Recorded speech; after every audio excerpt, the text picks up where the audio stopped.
We got the first college football playoff rankings this week, and those rankings actually changed my predictions. So at the beginning of the week, I just kind of quickly went through, did my predictions, and then I wait till later in the week to actually do the video in case I want to make any changes.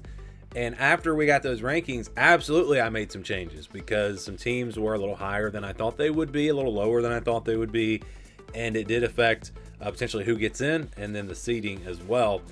So let's get into it, and we'll start with at the team at the top, the team that I think is going to be the number one overall seed, and that is going to be Ohio State. I think Ohio State wins out. I think they, I'm really excited to see potentially this Ohio State-Indiana game.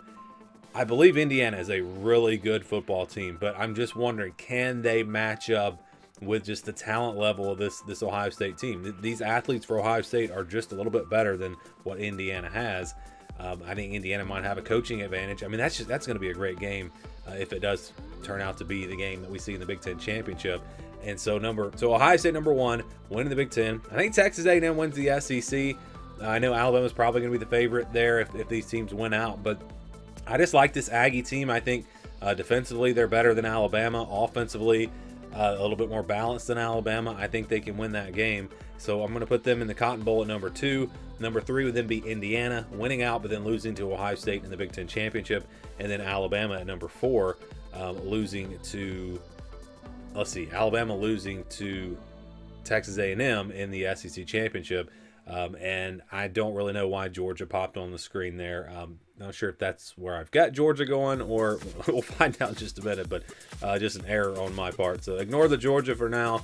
Let's go to number 5, which actually is Georgia. So Georgia, number 5. I think that I tell you what, they've got Texas. They've got Mississippi State on the road this week. That could be a tricky game. They've got Georgia Tech, but they just keep finding ways to get it done in the fourth quarter. So I think they win these games, but I think there's also a real opportunity for Georgia to lose. And if they get to 10-2, they're still going to be in the playoff, but obviously going to be ranked a good bit lower. Maybe even as low as 9, 10, maybe even, probably 9 or 10 if they lose a game. So that'll be interesting, but I think they probably win out. Number 6 for me is going to be Ole Miss. I think this team can win out. The Egg Bowl's interesting. I think they could lose that game. I picked it in the preseason, but Ole Miss has been better than I thought they would be. Of course, their quarterback's not even a guy that I even knew anything about, and he's been phenomenal. So Ole Miss, I think they probably do win out, finish number 6. Number 7, Texas Tech. I think this team also wins the Big 12 championship. They beat BYU this weekend and then potentially play BYU again in the Big 12 championship. BYU is we'll get to in a second. BYU is really interesting to see how things might play out for them. Number 8 is Notre Dame. A committee was very high on the Irish. I probably would not have had them this high if I had not seen where they were ranked, because they, again, they are not. It was a different way of ranking teams, and because they played good teams really close, the committee views those losses as not bad losses. And even without a great resume, Notre Dame is looking like they're going to be a lock to make the playoff. I think they do play Pitt. Maybe that's a game where they could trip up, but you feel pretty good about Notre Dame.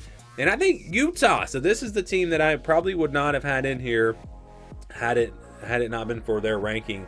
So I want to talk about, we'll just go through the teams here, and then I'm going to come back and talk about Utah and BYU and a couple of other teams, because there's some interesting scenarios that could play out, and I'm just not 100% sure what will happen if those scenarios do play out that way. So let's go to number 10 now. You've got Oregon. I actually think this team loses a game. They've got a pretty tough schedule to close things out. You've got Iowa, USC, Washington, 2 of those games on the road. I think the odds would tell us that they're probably going to lose one of those games, but they're also going to add 2 quality wins. So I think the resume won't change too much for Oregon, or their ranking won't change too much, and they still get in, but that's going to be a debate. And again, let's talk about Utah, Oklahoma, BYU, and maybe one other team here in just a second. I'm going to surprise some people with my pick at number 11. I think it's SMU. I think SMU wins the ACC championship. So I think we're going to have a crazy tiebreaker. I think Virginia probably loses a game. I think they trip up somewhere. Then you've got Georgia Tech. Could they lose a game? Could it knock them out? If SMU beats Louisville, that's 2 losses for Louisville. You can go down the list here. Duke is still very much alive. And I don't know who would win the tiebreaker depending on who is in that tiebreaker.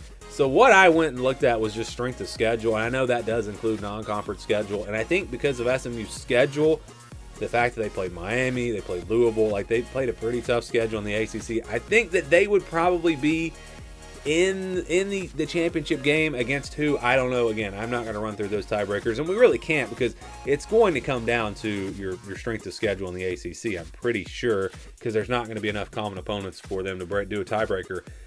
So I think SMU probably gets there, and I think they win it. So yeah, if they beat Louisville, I feel good about this pick. Obviously, if they lose that game, then you have to start looking at, okay, who is going to actually make the championship game? Is it Louisville? Is it Georgia Tech? Is it Virginia? Is it Duke? Like, who's going to get there? And then we'll see what happens.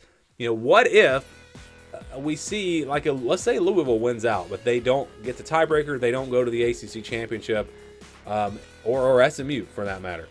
They're finishing 11-1, but not having a chance to be conference champions. Would an 11-1 ACC team get in over a 10-2 Utah or a 10-2 Oregon? Or that is going to be a really interesting debate there. So I mean, I'm telling you, there is going to be. This is not going to be clear cut. I'll just go ahead and tell you right now.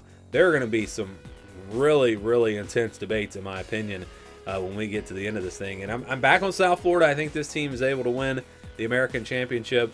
They already gotten a little bit of help. I think they find a way to win out and get to that conference championship game and win it. So those are my predictions. So yeah, let's quickly just talk about, I don't have a graphic or anything, but let's talk about Utah, Oregon, BYU, and potentially a 9-3 Oklahoma. So those would be, coming into this week, I was going to give the last spot to Oklahoma. I was actually going to put Oklahoma in here at 9-3. But then I saw where Utah was ranked, and I'm like, man, if Utah wins out and Oklahoma loses the game, Utah should be there. And so I think that happens. And then you wonder about Oregon. Again, if they lose the game, how far do they fall? So BYU is an interesting scenario here, because let's say they lose to Texas Tech, then they lose on the road to Cincinnati. So they finish 10-2, but they have the tiebreaker with Utah, so they go to the Big 12 championship. They lose to Texas Tech again. So now we're talking about a 10-3 BYU team and a 10-2 Utah team. BYU would have beaten Utah earlier in the season, so they'd have the head-to-head. One of their losses would be in the conference championship game. So, like, who would the committee go with there? Would they possibly put BYU in here and drop Oregon out? Then we could possibly see 3 Big 12 teams in here and only 2 Big 10 teams. How crazy is that scenario? Because it could happen. Again, I don't know what the committee's going to do with that Utah-BYU debate, and then again throw Oregon in there. And I thought Oklahoma would be in that debate at 9-3, but now I'm starting to think, because of where the teams are ranked, Oklahoma probably does not get in at 9-3. So yeah, that is really interesting. A debate that I may have it wrong here. Maybe BYU stays ahead of Utah, or maybe they are ahead of Oregon. Like, I really don't know what the committee would do, but the reason why I did not go with BYU is because of the recency bias with this committee. It is clear that they're looking at how you've been playing lately, and if BYU loses 3 games in the month of November November and December, I think that probably knocks them out. Now, let's say they beat Cincinnati, but they lose to Texas Tech twice. Then where do we put BYU then? Obviously, they should be in, and then maybe they're at 9. Utah's at 10, and again, Oregon gets left out. So there is a real scenario where the Big 12 could get 3 teams in, and the Big 10 can only get 2 teams in, which, I mean, that just sounds crazy. But it's, again, the scenario is there. Big 10 needs Oregon to win out. They really do. Or they need like a USC or an Iowa to finish 10-2, so they could maybe jump up ahead of one of these Big 12 teams. I really think that's going to be a fun debate potentially between the Big 12 and the Big 10 as we look to get that final spot in the playoffs. So now let's go through again. Don't put a lot of. I know I get comments on these matchups. I don't put a lot of thought into this. This is just quickly going through the games. They're hypothetical matchups. When we get the real matchups, I'll obviously spend more time. I think Notre Dame at home, probably good enough to beat Utah. And I'm also looking at Utah. I think they could still possibly lose another game. They've got some pretty tough games. So, man, that Big 12 is probably the one I'm having the hardest time with in terms of predicting. But anyways, Georgia, I think, rolls over South Florida. Texas Tech, Oregon, that'll be a good game. I really don't know. Man, that's just a tough one, but I'm going to go Texas Tech because of home field advantage. And I think Ole Miss takes care of SMU in a shootout, so the Rebels advance. So no upsets there in the first round. And everyone, I know I've done this in the past, and everyone's talking about, oh, there were all these upsets last year. Well, the seeding's different this year, so you have to keep that in mind. So then we got Ohio State, Notre Dame in the Rose Bowl. How about that? That would be a great scene there. I think Ohio State's too good. Their defense just too good. The Georgia, Alabama. So I guess, again, I don't know why that box was already on the screen, but I've got Georgia finally beating Alabama. I think they win the rematch here. I trust Kirby Smart when we come to these big games in the college football playoff. I think Texas A&M too much for Texas Tech. And then Indiana, Ole Miss would be a good one, but I think Indiana is a better team. I really do. So I think Indiana wins that game.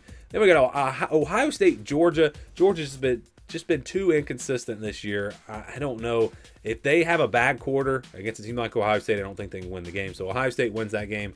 Texas A&M versus Indiana.